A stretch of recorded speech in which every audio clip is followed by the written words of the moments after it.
윤석열 당선인이 대통령 집무실에 용산 이전을 공식화했습니다.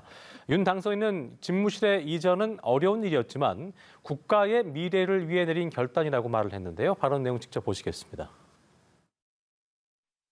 존경하는 국민 여러분, 저는 대통령 선거 과정에서 제왕적 권력의 상징인 청와대를 국민께 돌려드리겠다고 약속했습니다. 대통령 집무실을 국민과 더욱 가까이 다가가는 광화문으로 옮기겠다고 했습니다. 현재 청와대는 본관과 비서동이 분리되어 있고 대통령과 참모의 소통이 원활하지 못했습니다. 이를 개선하고 원활한 소통과 업무의 효율을 제고하기 위함이었습니다. 특히 청와대 공간의 폐쇄성을 벗어나 늘 국민과 소통하면서 국민의 뜻을 제대로 받들고자 약속드린 것입니다. 그동안 역대 정부에서도 현재 청와대 공간이 가지고 있는 문제점을 인식하고 여러 차례 이전 시도가 있었습니다만은 경호 등의 문제로 번번이 좌절된 바 있습니다.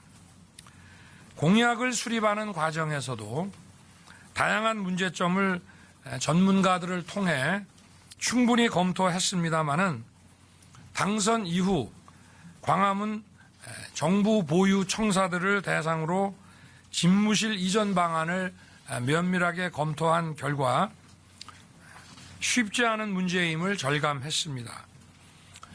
기존 기관의 이전 문제는 차치하고라도 최소한의 경호 조치에 수반되는 광화문 인근 시민들의 불편이 매우 심각한 것으로 파악되었습니다.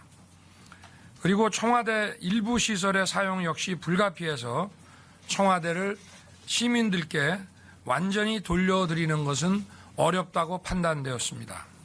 반면 용산 국방부와 합참구역은 국가안보지휘시설 등이 잘 구비되어 있고 청와대를 시민들께 완벽하게 돌려드릴 수 있을 뿐 아니라 경호 조치에 수반되는 시민의 불편도 거의 없습니다.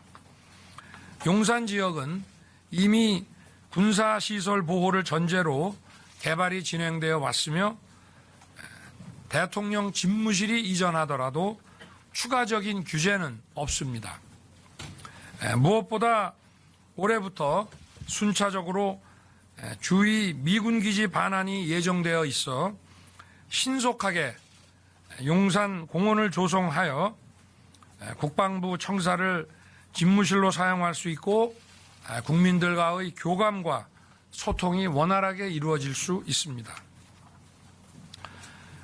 국방부가 합참청사로 이전해서 함께 쓰게 될 경우 이전에 있어 다소의 어려움은 있지만 충분히 가능하다고 판단됩니다.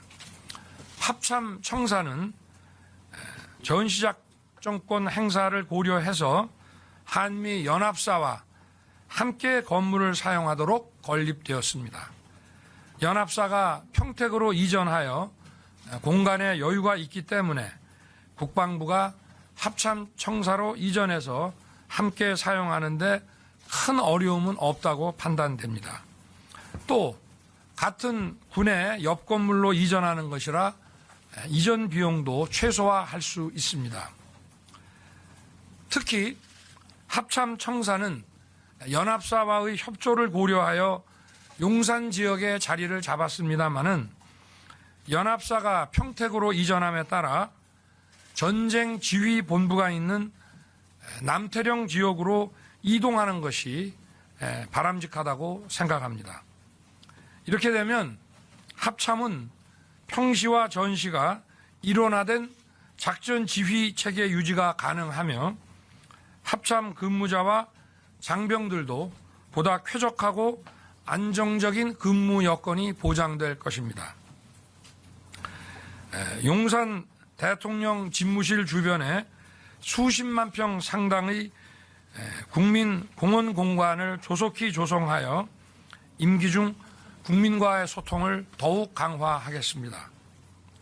국민 여러분, 임기 시작이 50일 남은 시점에서 대통령 집무실 이전을 너무 서두르는 게 아닌가 하는 우려도 알고 있습니다. 그러나 일단 청와대 경내로 들어가면 제왕적 권력의 상징인 청와대를 벗어나는 것이 더욱 어려워질 것이라고 생각합니다. 이는 역대 정부에서 대통령 집무실의 이전 시도가 있었지만 번번이 좌절된 그 경험에 비추어 보더라도 충분히 알 수 있습니다. 국민들께 불편을 드리는 측면, 또 청와대를 온전히 국민께 개방하여 돌려드리는 측면을 고려하면 용산 국방부 청사 이전 결정을 신속히 내리고 추진하는 것이 옳다고 판단됩니다. 국민 여러분, 대통령 집무실의 이전이 간단하거나 쉬운 일이 아님은 잘 알고 있습니다. 그러나 그것이 어렵다고 또다시 국민과의 약속을 저버린다면 이제 다음 대통령 어느 누구도 이것을 새로이 시도하기 어려울 것입니다.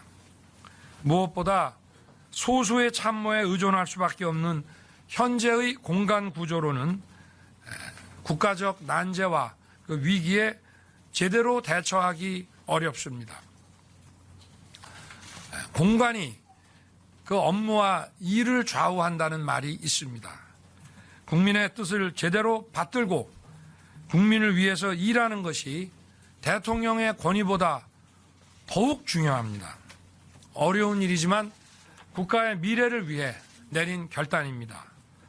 단순한 공간의 이동이 아니라 국민을 제대로 섬기고 제대로 일하기 위한 각오와 국민과의 약속을 실천하고자 하는 저의 의지를 국민 여러분께서 헤아려 주실 것을 부탁드립니다. 청와대는 임기 시작인 5월 10일에 개방하여 국민께 돌려드리겠습니다. 본관, 영빈관을 비롯하여 최고의 정원이라 불리는 녹지원과 상춘제를 모두 국민들의 품으로 돌려드리겠습니다. 이렇게 되면 경복궁 지하철역에서 경복궁을 거쳐 청와대를 거쳐 북악산으로의 등반로 역시 개방되는 것입니다. 국민 여러분, 물리적 공간의 문제보다 더 중요한 것은 소통의 의지라는 점을 잘 알고 있습니다. 용산 대통령 집무실의 1층에 프레스센터를 설치해서 수시로 언론과 소통하는 대통령이 되겠습니다. 대통령실의 업무 개선 방안도 마련하겠습니다. 부처 위에 군림하면서 권력을 독점하는 기존의 모습에서 탈피해서 민관합동위원회를 설치하고 민간의 역동적인 이런 전문가들의 아이디어가 국가 핵심 아젠다에 반영되도록 하는 방안도 구체화해 나가겠습니다. 다시 한번 국민 여러분의 이해를 구합니다. 집무실 이전 문제와 아울러 국가 안보와 국민이 먹고 사는 민생, 코로나 위기 극복 역시 빈틈없이 챙기겠습니다. 감사합니다.